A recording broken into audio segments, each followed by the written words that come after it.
When the famous beauty and the fame of Mrs. Patrick Campbell was beginning to fade, she had been the first to play Eliza Doolittle in Shaw's Pygmalion. She was nursed through a period of sickness by another actress, Sarah Allgood.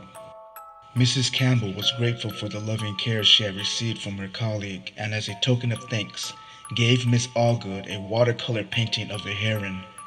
Afterwards, Mrs. Campbell went to France and Miss Allgood to Hollywood, where she moved into a house. The year was 1940. Sarah Allgood's first dream in the new house was of Mrs. Campbell, who said, "Have you found my gift from the grave? Look behind the picture." Miss Allgood was puzzled by the dream, since she had no reason to believe that Mrs. Campbell was not still alive.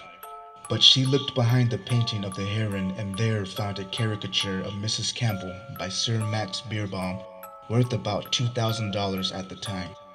Sarah Allgood later learned that Mrs. Patrick Campbell had died on the day of her inexplainable dream.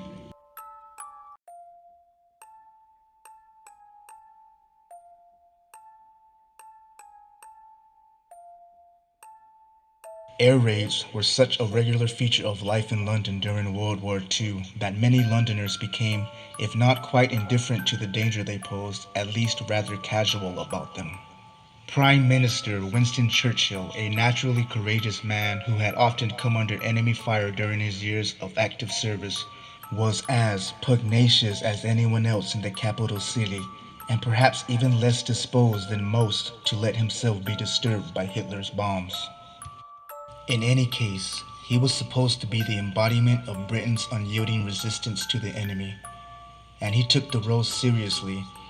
But when his inner voice told him that danger was real and imminent, he listened and figuratively jumped for the dugout with all due agility. One night, he was entertaining three government ministers at 10 Downing Street, the Prime Minister's traditional residence in London. An air raid was in progress, but this had not been allowed to interrupt the dinner.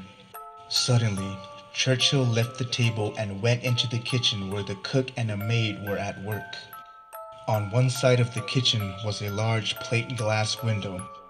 He told the butler to put the food on a hot plate in the dining room and ordered the kitchen staff to go immediately into the bomb shelter. He then returned to his dinner guests. 3 minutes later, a bomb fell behind the house and completely destroyed the kitchen, but the Prime Minister and his guests were miraculously unharmed. One of the ways in which Churchill fulfilled his role as an inspirer of confidence was by personally visiting anti-aircraft batteries during night attacks.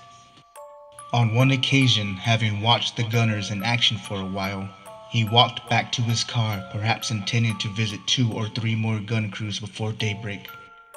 The door on the side of the car where he normally sat was standing open for him, but for once he ignored it, walked around to the other side of the car, opened the door, and got in.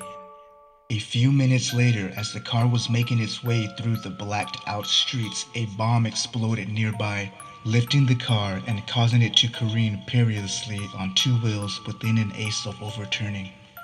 At last, though it righted itself and continued safely on its way, "It must have been my beef on that side that put it down," Churchill said later. When his wife asked him about his brush with death, he said at first that he did not know why on this occasion he had deliberately chosen the other side of the car. Then he added, "Of course I know." Something said "stop" before I reached the car door held open for me. It then appeared to me that I was told I was meant to open the door on the other side and get in and sit there. And that's what I did.